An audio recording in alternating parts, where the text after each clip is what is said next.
ओम शांति 27/3/2025 प्रातः मुरली। ओम शांति। बाप दादा मधुबन। बाबा आज कह रहे हैं, मीठे बच्चे, खिवैया आया है तुम्हारी नैया पार लगाने। तुम बाप से सच्चे होकर रहो तो नैया हिलेगी डुलेगी लेकिन डूब नहीं सकती। मीठे बच्चे, खिवैया आया है तुम्हारी नैया पार लगाने। तुम बाप से सच्चे होकर रहो तो नैया हिलेगी डुलेगी लेकिन डूब नहीं सकती। प्रश्न: बाप की याद बच्चों को यथार्थ न रहने का मुख्य कारण क्या है? उत्तर: साकार में आते आते भूल गए हैं कि हम आत्मा निराकार है और हमारा बाप भी निराकार है। साकार होने के कारण साकार की याद सहज आ जाती है। देही अभिमानी बन अपने को बिंदी समझ बाप को याद करना, इसी में ही मेहनत है। ओम शांति। शिव भगवान उवाच, इनका नाम तो शिव नहीं है, इनका नाम है ब्रह्मा और इन द्वारा बात करते हैं शिव भगवान उवाच। ये तो बहुत बार समझाया है, कोई मनुष्य को या देवता को अथवा सूक्ष्म वतनवासी ब्रह्मा विष्णु शंकर को भगवान नहीं कहा जाता। जिनका कोई आकार व साकार चित्र है उनको भगवान नहीं कह सकते। भगवान कहा ही जाता है बेहद के बाप को। भगवान कौन है ये कोई को भी पता नहीं। नेति नेति कहते हैं अर्थात हम नहीं जानते। तुम्हारे में भी बहुत थोड़े हैं जो यथार्थ रीति जानते हैं। आत्मा कहती है हे भगवान। अब आत्मा तो है बिंदी, तो बाप भी बिंदी ही होगा। अब बाप बच्चों को बैठ समझाते हैं। बाबा के पास कई ऐसे बच्चे हैं जो ये भी नहीं समझते कि हम आत्मा कैसे बिंदी है। कोई तो अच्छी रीति समझते हैं, बाप को याद करते। बेहद का बाप है सच्चा हीरा। हीरे को बहुत अच्छी डिब्बी में डाला जाता है। कोई के पास अच्छे हीरे होते हैं तो किसको दिखलाना हो तो सोने चांदी की डिब्बी में डाल फिर दिखाते हैं। हीरे को जौहरी ही जाने और कोई जान न सके। झूठा हीरा दिखाए तो भी किसको पता ना पड़े। ऐसे बहुत ठग हो जाते हैं। तो अब सच्चा बाप आया है, परंतु झूठे भी ऐसे ऐसे हैं जो मनुष्यों को कुछ भी पता नहीं पड़ता। गाया भी जाता है, सच की नाव हिले डुले पर डूबे नहीं। झूठ की नाव हिलती नहीं है। इनको कितना हिलाने की करते हैं। जो यहाँ इस नाव में बैठे हुए हैं वो भी हिलाने की कोशिश करते हैं। ट्रेटर गाए जाते हैं ना। अब तुम बच्चे जानते हो खिवैया बाप आया हुआ है, बागवान भी है। बाप ने समझाया है ये कांटों का जंगल है, सभी पतित है ना। कितना झूठ है। सच्चे बाप को विरला कोई जानता है। यहाँ वाले भी कोई पूरा नहीं जानते, पूरी पहचान नहीं, क्योंकि गुप्त है ना। भगवान को याद तो सब करते हैं, ये भी जानते हैं कि वो निराकार है, परम धाम में रहते हैं। हम भी निराकार आत्मा हैं, यह नहीं जानते। साकार में बैठे बैठे वो भूल गए हैं। साकार में रहते रहते हैं साकार की ही याद आ जाता है। तुम बच्चे अभी देही अभिमानी बनते हो। भगवान को कहा जाता है परम पिता परमात्मा। ये समझना तो बिल्कुल सहज है। परम पिता अर्थात परे से परे रहने वाला परमात्मा। तुमको कहा जाता है आत्मा, तुमको परम नहीं कहेंगे। तुम तो पुनर्जन्म लेते हो ना। ये बातें कोई भी नहीं जानते। भगवान को भी सर्वव्यापी कह देते हैं। भक्त भगवान को ढूंढते हैं, पहाड़ों पर, तीर्थों पर, नदियों पर भी जाते हैं। समझते हैं नदी पतित पावनी है, उसमें स्नान कर हम पावन बन जाएंगे। भक्ति मार्ग में ये भी किसको पता नहीं पड़ता कि हमको चाहिए क्या। सिर्फ कह देते हैं मुक्ति चाहिए, मोक्ष चाहिए, क्योंकि यहाँ दुखी होने के कारण तंग है। सत्युग में कोई मोक्ष व मुक्ति थोड़ी ही मांगते हैं। वहाँ भगवान को कोई बुलाते नहीं, यहाँ दुखी होने के कारण बुलाते हैं। भक्ति से कोई का दुख हर नहीं सकते। भल कोई सारा दिन राम राम बैठ जपे तो भी दुख हर नहीं सकते। ये है ही रावण राज्य। दुख तो गले से जैसे बांधा हुआ है। गाते भी है, दुख में सिमरन सब करे, सुख में करे न कोई। इसका मतलब जरूर सुख था, अब दुख है। सुख था सतयुग में, दुख है अभी कलयुग में। इसलिए इसको कांटों का जंगल कहा जाता है। पहला नंबर है देह अभिमान का कांटा, फिर है काम का कांटा। अभी बाप समझाते हैं, तुम इन आंखों से जो कुछ देखते हो वो विनाश होने का है। अब तुमको चलना है शांति धाम। अपने घर को और राजधानी को याद करो। घर की याद के साथ साथ बाप की याद भी जरूरी है। क्योंकि घर कोई पतित पावन नहीं है। तुम पतित पावन बाप को कहते हो तो बाप को ही याद करना पड़े।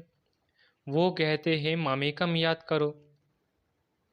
मुझे ही बुलाते हो ना, बाबा आकर पावन बनाओ। ज्ञान का सागर है तो जरूर मुख से आकर समझाना पड़े। प्रेरणा तो नहीं करेंगे। एक तरफ शिव जयंती भी मनाते हैं, दूसरे तरफ फिर कहते हैं नाम रूप से न्यारा है। नाम रूप से न्यारी चीज तो कोई होती नहीं। फिर कह देते ठीक कर भीतर सब में है। अनेक मत है ना। बाप समझाते हैं तुमको 5 विकारों रूपी रावण ने तुच्छ बुद्धि बना दिया है। इसलिए देवताओं के आगे जाकर नमस्ते करते हैं। कोई तो नास्तिक होते हैं, किसको भी मानते नहीं। यहाँ बाप के पास तो आते ही है ब्राह्मण, जिनको 5000 वर्ष पहले भी समझाया था। लिखा हुआ भी है परम पिता परमात्मा ब्रह्मा द्वारा स्थापना करते हैं तो ब्रह्मा की संतान ठहरे। प्रजापिता ब्रह्मा तो मशहूर है, जरूर ब्राह्मण ब्राह्मणियां भी होंगे। अभी तुम शूद्र धर्म से निकल ब्राह्मण धर्म में आए हो। वास्तव में हिंदू कहलाने वाले अपने असली धर्म को जानते नहीं हैं। इसलिए कभी किसको मानेंगे, कभी किसको मानेंगे। बहुतों के पास जाते हैं। क्रिश्चियन लोग कभी किसके पास जाएंगे नहीं। अभी तुम सिद्ध कर बतलाते हो, भगवान बाप कहते हैं मुझे याद करो। एक दिन अखबारों में भी पढ़ेगा कि भगवान कहते हैं मुझे याद करने से ही तुम पतित से पावन बन जाएंगे। जब विनाश नज़दीक होगा तब अखबारों द्वारा भी यह आवाज़ कानों पर पड़ेगा।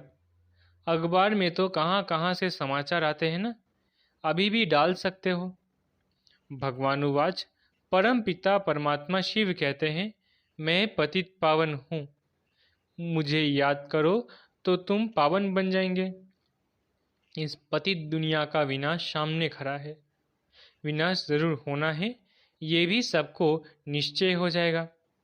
रिहर्सल भी होता रहेगा। तुम बच्चे जानते हो जब तक राजधानी स्थापन नहीं हुई है तब तक विनाश नहीं होगा। अर्थक्वेक आदि भी होना ही है। एक तरफ बॉम्ब्स फटेंगे, दूसरे तरफ नेचुरल कैलेमिटीज भी आएंगी। अन्न आदि नहीं मिलेगा, स्टीमर नहीं आएंगे, फैमिन पड़ जाएगा। भूख मरते मरते खत्म हो जाएंगे। भूख हड़ताल जो करते हैं वो फिर कुछ न कुछ जल व शहद आदि लेते रहते हैं, वजन में हल्के हो जाते हैं। ये तो बैठे बैठे अचानक अर्थक्वेक होगी, मर जाएंगे। विनाश तो जरूर होना है। साधु संत आदि ऐसे नहीं कहेंगे कि विनाश होना है इसलिए राम राम कहो। मनुष्य तो भगवान को ही नहीं जानते। भगवान तो खुद ही अपने को जाने और न जाने कोई। उनका टाइम है आने का, जो फिर इस बूढ़े तन में आकर सारी सृष्टि के आदि मध्य अंत का नॉलेज सुनाते हैं। तुम बच्चे जानते हो अभी वापस जाना है, इसमें तो खुश होना चाहिए। हम शांति धाम जाते हैं। मनुष्य शांति ही चाहते हैं, किंतु शांति कौन देवे। कहते हैं ना शांति देवा। अब देवों का देव तो एक ही ऊंच तेऊंच बाप है। वो कहते हैं मैं तुम सबको पावन बनाकर ले जाऊंगा, एक को भी नहीं छोड़ूंगा। ड्रामा अनुसार सबको जाना ही है। गाया हुआ है मच्छरों सदृश सब आत्माएं जाती है। ये भी जानते हैं सत्युग में बहुत थोड़े मनुष्य होते हैं। अभी कलयुग अंत में कितने ढेर मनुष्य हैं, फिर थोड़े कैसे होंगे। अभी है संगम। तुम सतयुग में जाने के लिए पुरुषार्थ करते हो, जानते हो ये विनाश होगा। मच्छरों सदृश आत्माएं जाएंगी, सारा झुंड चला जाएगा। सतयुग में बहुत थोड़े रहेंगे। बाप कहते हैं कोई भी देहधारी को याद नहीं करो। देखते हुए हम नहीं देखते। हम आत्मा हैं, हम अपने घर जाएंगे। खुशी से पुराना शरीर छोड़ देना है। अपने शांति धाम को याद करते रहेंगे तो अंतमति सोगति हो जाएगी। एक बाप को याद करना है, इसमें ही मेहनत है। मेहनत बिगर ऊंच पद थोड़ी ही मिलेगा। बाप आते ही है तुमको नर से नारायण बनाने के लिए। अब इस पुरानी दुनिया में कोई चैन नहीं है। चैन है ही शांति धाम और सुख धाम में। यहाँ तो घर घर में अशांति है, मार पीट है। बाप कहते हैं अब इस छी छी दुनिया को भूलो। मीठे मीठे बच्चों, मैं तुम्हारे लिए स्वर्ग की स्थापना करने आया हूँ। इस नरक में तुम पतित बन पड़े हो, अब स्वर्ग में चलना है। अब बाप को और स्वर्ग को याद करो तो अंतमति सोगति हो जाएगी। शादी आदि में भल जाओ, परंतु याद बाप को करो। नॉलेज सारी बुद्धि में रहनी चाहिए। भल घर में रहो, बच्चों आदि की संभाल करो, परंतु बुद्धि में याद रखो बाबा का फरमान है मुझे याद करो। घर छोड़ना नहीं है, नहीं तो बच्चों की संभाल कौन करेगा। भक्त लोग घर में रहते हैं, गृहस्थ व्यवहार में रहते हैं, फिर भी भक्त कहा जाता है, क्योंकि भक्ति करते हैं, घर बार संभालते हैं। विकार में जाते हैं तो भी गुरु लोग उनको कहते हैं श्री कृष्ण को याद करो तो उन जैसा बच्चा होगा। अब इन बातों में तुम बच्चों को नहीं जाना है, क्योंकि तुमको अब सतयुग में जाने की बातें सुनाई जाती है, जिसकी स्थापना हो रही है। वैकुंठ की स्थापना कोई श्री कृष्ण नहीं करते हैं। श्री कृष्ण तो मालिक बना है, बाप से वर्षा लिया है। संगम के समय ही गीता का भगवान आते हैं। गीता सुनाई बाप ने और बच्चों ने सुनी। भक्ति मार्ग में फिर बाप के बदले बच्चे का नाम डाल दिया है। बाप को भूल गए तो गीता भी खंडन हो गई। वो खंडन की हुई गीता पढ़ने से क्या होगा। बाप तो राजयोग सिखलाकर गए, इनसे श्री कृष्ण सतयुग का मालिक बना। भक्ति मार्ग में सत्यनारायण की कथा सुनने से कोई स्वर्ग का मालिक बनेगा क्या। न कोई इस ख्याल से सुनते हैं, उससे फायदा कुछ नहीं मिलता। साधु संत आदि अपने अपने मंत्र देते हैं, फोटो देते हैं, यहाँ वो कोई बात नहीं। दूसरे सत्संगों में जाएंगे तो कहेंगे फलाने स्वामी की कथा है। किसकी कथा? वेदांत की कथा, गीता की कथा, भागवत की कथा। अभी तुम बच्चे जानते हो हमको पढ़ाने वाला कोई देहधारी नहीं है, ना कोई शास्त्र आदि कुछ पढ़ा हुआ है। शिव बाबा कोई शास्त्र पढ़ा है क्या?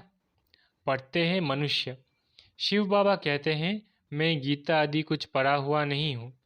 ये रथ जिसमें बैठा हूँ ये पढ़ा हुआ है, मैं नहीं पढ़ा हुआ हूँ। मेरे में तो सृष्टि चक्र के सारे आदि मध्यांत का ज्ञान है। ये रोज़ गीता पढ़ता था, तोते मुआफिक कंठ कर लेते थे। जब बाप ने प्रवेश किया तो जट गीता छोड़ दी, क्योंकि बात बुद्धि में आ गया ये तो शिव बाबा सुनाते हैं। बाप कहते हैं मैं तुमको स्वर्ग की बादशाही देता हूँ, तो अब पुरानी दुनिया से ममत्व तो मिटा दो, सिर्फ मामे कम याद करो। ये मेहनत करनी है। सच्चे आशिक को घड़ी घड़ी माशूक की याद ही आती रहती है, तो अब बाप की याद भी ऐसी पक्की रहनी चाहिए। पारलौकिक बाप कहते हैं बच्चे मुझे याद करो और स्वर्ग के वर्षे को याद करो। इसमें और कुछ भी आवाज़ करने, झांझ आदि बजाने की कोई दरकार नहीं। गीत भी कोई अच्छे अच्छे आते हैं तो बजाए जाते हैं, जिनका अर्थ भी तुमको समझाते हैं। गीत बनाने वाले खुद भी कुछ नहीं। मीरा भक्तिन थी, तुम तो अभी ज्ञानी हो। बच्चों से जब कोई काम ठीक नहीं होता तो बाबा कहते हैं तुम तो जैसे भक्त हो, तो वो समझ जाते हैं कि बाबा ने हमको ऐसा क्यों कहा। बाबा समझाते हैं बच्चे अब बाप को याद करो, पैगंबर बनो, मैसेंजर बनो। सबको यही पैगाम दो कि बाप और वर्षे को याद करो तो जन्म जन्मांतर के पाप भस्म हो जाएंगे। अब वापिस घर जाने का समय है। भगवान एक ही निराकार है, उनको अपनी देह है नहीं। बाप ही अपना परिचय बैठ देते हैं, मन मना भव का मंत्र देते हैं। साधु सन्यासी आदि ऐसा कभी नहीं कहेंगे कि अब विनाश होना है, बाप को याद करो। बाप ही ब्राह्मण बच्चों को याद दिलाते हैं, याद से हेल्थ, पढ़ाई से वेल्थ मिलेगी। तुम काल पर जीत पाते हो, वहाँ कभी अकाले मृत्यु नहीं होता। देवताओं ने काल पर विजय पाई हुई है। अच्छा, मीठे मीठे सिकलधे बच्चों प्रति माता पिता बाप दादा का याद करो गुड मॉर्निंग। रूहानी बाप की रूहानी बच्चों को नमस्ते। हम रूहानी बच्चों की रूहानी माता पिता बाप दादा को याद प्यार गुड मॉर्निंग और नमस्ते। धारणा के लिए मुख्य सार। पहला, ऐसा कोई कर्म नहीं करना है जो बाप द्वारा भक्त का टाइटल मिले। पैगंबर बन सबको बाप और वर्षे को याद करने का पैगाम देना है। दूसरा, इस पुरानी दुनिया को में कोई चैन नहीं है, ये छीछी दुनिया है, इसे भूलते जाना है। घर की याद के साथ साथ पावन बनने के लिए बाप को भी ज़रूर याद करना है। वरदान, प्रवृत्ति में रहते प्रवृत्ति में रहने वाले निरंतर योगी भव। प्रवृत्ति में रहते प्रवृत्ति में रहने वाले निरंतर योगी भव। निरंतर योगी बनने का सहज साधन है प्रवृत्ति में रहते प्रवृत्ति में रहना। प्रवृत्ति अर्थात आत्मिक रूप, जो आत्मिक रूप में स्थित रहता है वो सदा न्यारा और बाप का प्यारा बन जाता है। कुछ भी करेगा लेकिन ये महसूस होगा जैसे काम नहीं किया है लेकिन खेल किया है। तो प्रवृत्ति में रहते आत्मिक रूप में रहने से सब खेल की तरह सहज अनुभव होगा, बंधन नहीं लगेगा। सिर्फ स्नेह और सहयोग के साथ शक्ति की एडिशन करो तो हाई जंप लगा लेंगे। स्लोगन, बुद्धि की महीनता अथवा आत्मा का हल्कापन ही ब्राह्मण जीवन की पर्सनैलिटी है।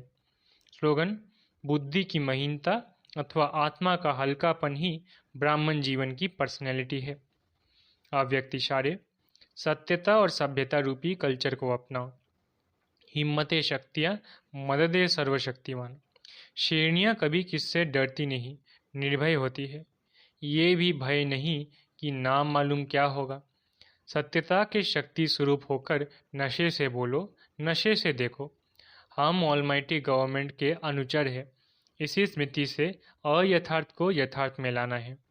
सत्य को प्रसिद्ध करना है, न कि छिपाना है। लेकिन सत्यता के साथ बोल में मधुरता और सभ्यता आवश्यक है। अच्छा, ओम शांति। शुक्रिया बाबा।